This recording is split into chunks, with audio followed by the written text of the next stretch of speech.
warahmatullahi wabarakatuh.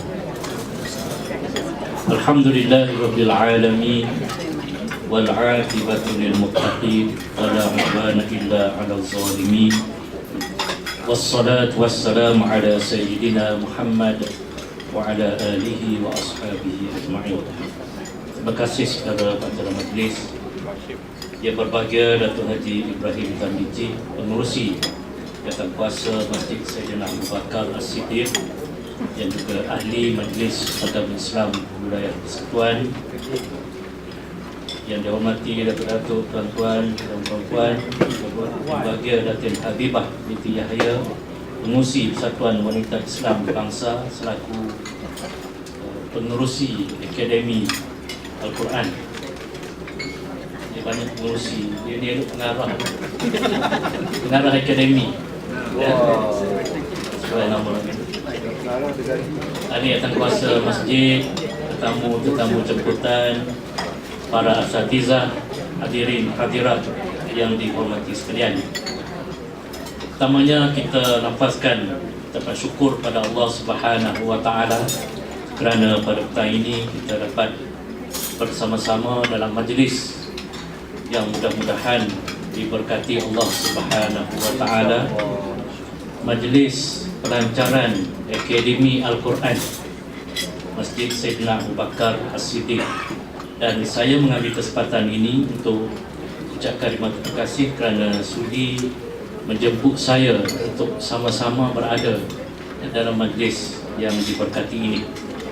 Dan begitu juga saya ucapkan setinggi-tinggi ucapan tahniah kepada pentadbiran masjid ini yang telah mencetuskan idea untuk mewujudkan Akademi Al-Quran ini, yang saya kira salah satu daripada produk baru di masjid ini.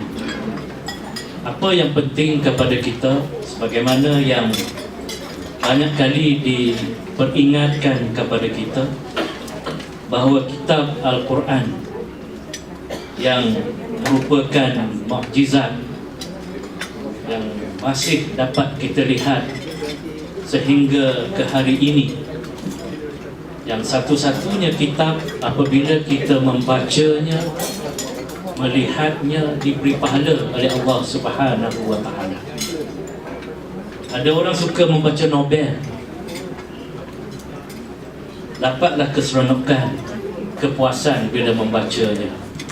Tetapi apabila kita membaca Al-Quran, bukan sekadar kita merasai ketenangan, bukan sekadar kita memperoleh pengajaran daripada bacaan Al-Quran kita itu, tetapi ganjarannya diberikan oleh Allah Subhanahu wa taala, kelebihannya diberi oleh Allah Subhanahu wa taala semasa mereka berada di atas dunia lagi. Ahlul Quran dihormati oleh masyarakat,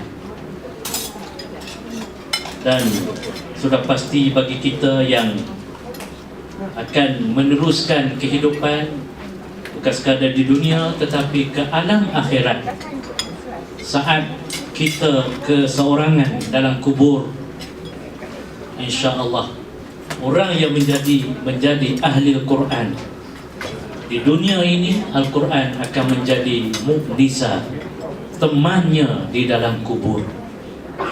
Dan mudah-mudahan mereka yang berada dalam dewan ini pada petang ini, orang sudah pun diedar, amat wajar diisi untuk sama-sama kita merebut peluang ini, kerana guru-guru yang membimbing, para asatizah yang sanggup sama-sama berkongsi ilmu dengan kita, mereka yang mempunyai kemahiran. Dan saya kira kalau tuan-tuan tak hantar barang pendaftaran itu rugi di dunia tak nampak, tetapi rugi di akhirat kita menyesal tak dapat nak kembali semula ke masjid ini setelah kita mati nanti baru nak belajar. Jadi gunakanlah peluang ini sebaik-baiknya. Dan sekali lagi saya ucapkan tahniah kepada pihak pengurusan masjid kerana membuat pilihan yang tepat di waktu ada di kalangan masyarakat kita yang masih ada sebenarnya yang kalau nak kata buta Quran tu kasar sangat, tapi hakikatnya itulah, ada yang tidak dapat membaca Al-Quran dengan baik. Di peringkat anak-anak, alhamdulillah, mereka ada kelas kafa, ada SRE, ada JCOF.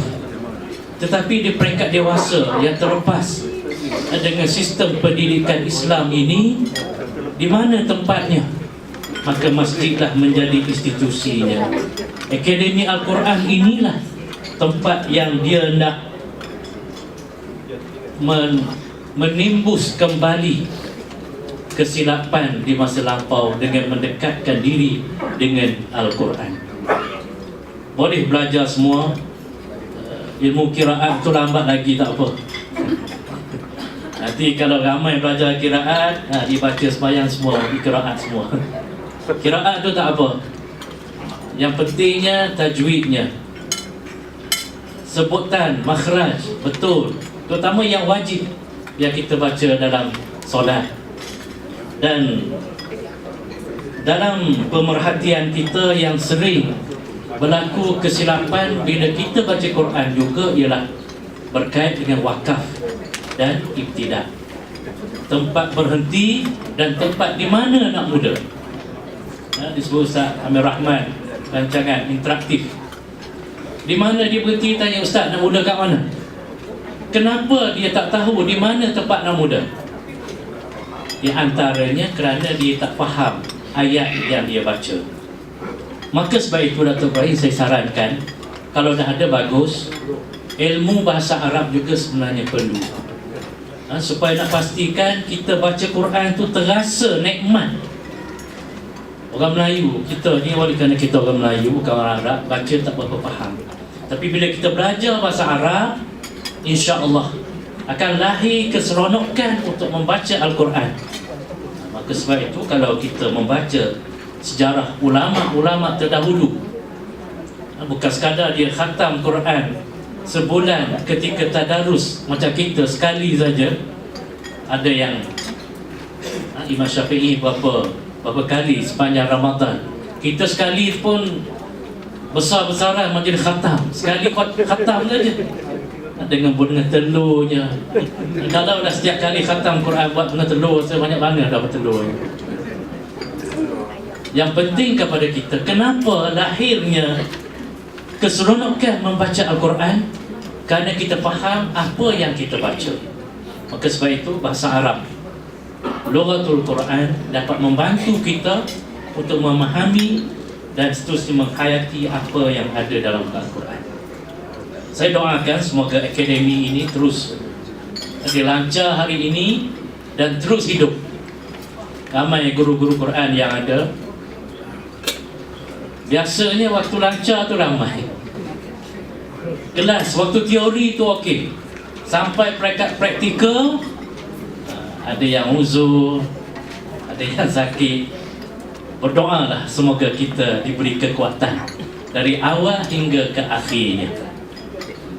Perkara yang kedua yang saya sentuh, yang disebut oleh Dato' Ibrahim tadi, dari segi menaik taraf masjid, sedang berjalan dan telah pun berjalan. Biasalah untuk kerja-kerja yang besar, sebab peruntukannya agak besar. Saya dah umum dahulu, peruntukan agak besar, dia prosesnya pun agak lama dari segi dokumentasi dan lain-lain. Prosesnya sedang berjalan, cuma yang belum nampaknya fizikal. Dokumentasi sedang berjalan dan insya-Allah pada tahun ini akan kita mulakan kerja-kerja fizikal. Kita dah bincang fasa mana yang perlu didahulukan, fasa mana yang masuk fasa yang kedua.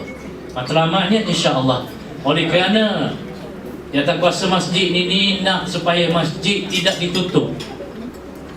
Bagi banyak masjid kita tutup sementara waktu kita buat penambahbaikan. Tapi oleh kerana masjid ini tak nak tutup, maka sebab itu ada sedikit masa yang kita terpaksa ambil, dan itulah. Jadi kalau tutup di sini susah juga nak cari sembahyang jemaah di mana. Pihak Jawi akur dengan kehendak jawatankuasa dan penduduk di sini, waktu naik taraf itu dibuat, masjid dapat berjalan dengan biasa kecuali sekolah saja. Terpaksalah anak-anak kita pun sudah dikenal pasti sekolah-sekolah mana tempat mereka menumpang sementara sebelum masjid SRA akan siap sepenuhnya. Sama-sama kita doakan semoga rancangan kita ini dapat berjalan dengan baik, dan insya-Allah bila siap nanti wajahnya akan berubah, kemudahannya akan melebihi apa yang ada pada hari ini. Yang penting kepada kita azam dan kesungguhan kita untuk mengimarahkan masjid. Kita letakkan bagaimana bentuk sekalipun masjid kita, semangat kita untuk mengimarahkan masjid ini tidak terhenti. Jadi sekiranya cukuplah sekadar itu. Sekali lagi saya ucapkan tahniah kepada jawatankuasa, kepada Datin Habibah pengarah akademi supaya dapat berjalan dengan baik, dan kita doakan kepada guru-guru, para asatizahnya, para pelajarnya dikurniakan kesihatan yang baik oleh Allah Subhanahu wa taala untuk meneruskan pengajian di Akademi Al-Quran ini. Marilah sama-sama kita berdoa agar hasrat murni kita ini dikabulkan oleh Allah Subhanahu wa taala.